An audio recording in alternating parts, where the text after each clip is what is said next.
Looking prim and pert as ever, sitting on a peach pit and spreading diarrhea on herself like it was oil.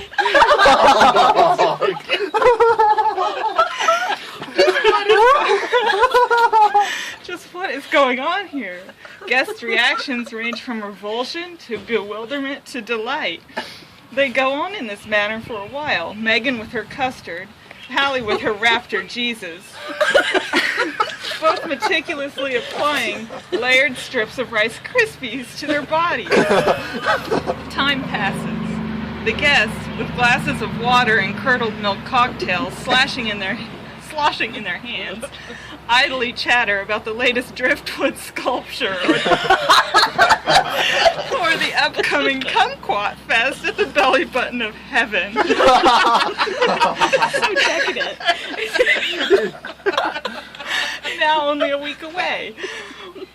While stealing an occasional sideways glance at the two tarantulas running themselves on the patio. Dinner is served. On the menu this evening, a selection of fine, everlasting gobstoppers to start, followed by a light and crisp What's It Primavera with aigoo and capers. In the main dish, Loin of Sasquatch Cheetah, topped with a lettuce reduction and served atop a bed of freshly choreographed follicles, all with a distinctly kneecap-like flavor. Silverware clanks, caterers bustle, and guests make their way through the courses. All the while we see Megan and Hallie diligently yodeling their wenises with Velcro.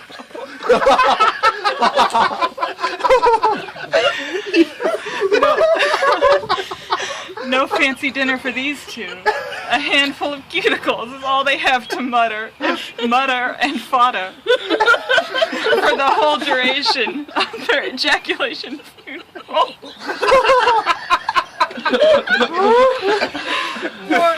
More time passes.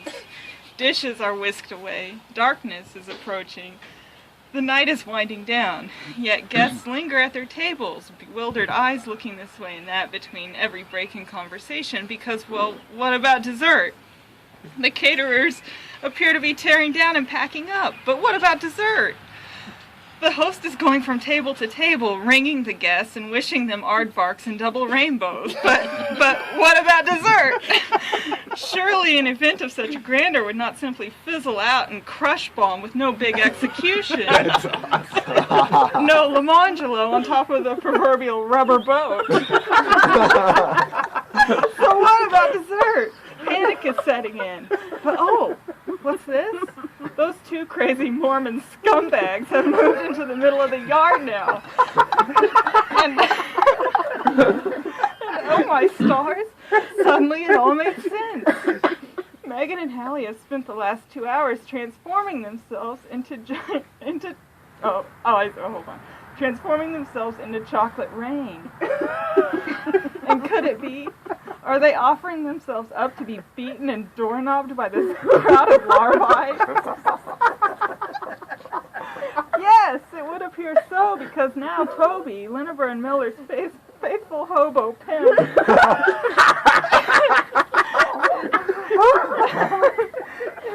That's totally how you were dressed.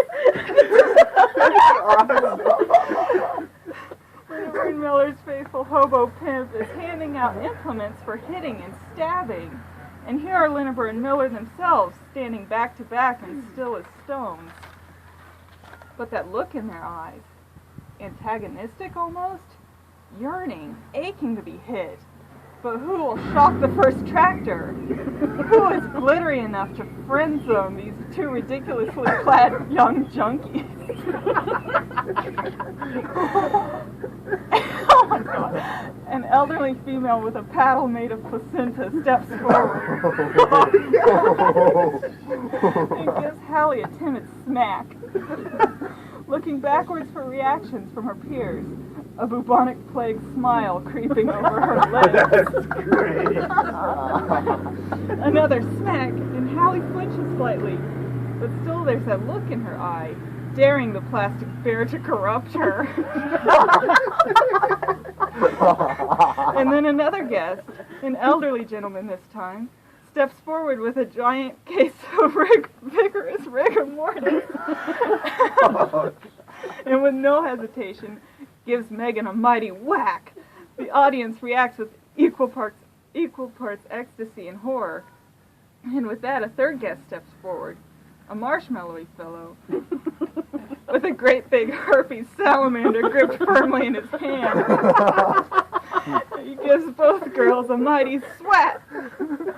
And, oh, glory be, oh, what a joy. This fellow must have hit some sort of major hairy popper. Because glorious candy sprays out of the jalapeno popper, showering the crowd of cheering swingers. So this is dessert. It all makes sense now. The guests must earn their sweet post-meal facelift by beating it out of these two giant human tater tots. And so that's just what they did. Beating, smacking, hacking at the vacuum until every last piece of gravity is extracted. Liniver and Miller laying limp and deflated in the middle of the yard as guests execute over piles of lamb chops and debris, across the pristinely manicured St. Peter, through the mid-century modern communist, and out to their late model Christmas trees and detectives, feeling entirely satiated and full of moist 90-year-olds. Oh, no.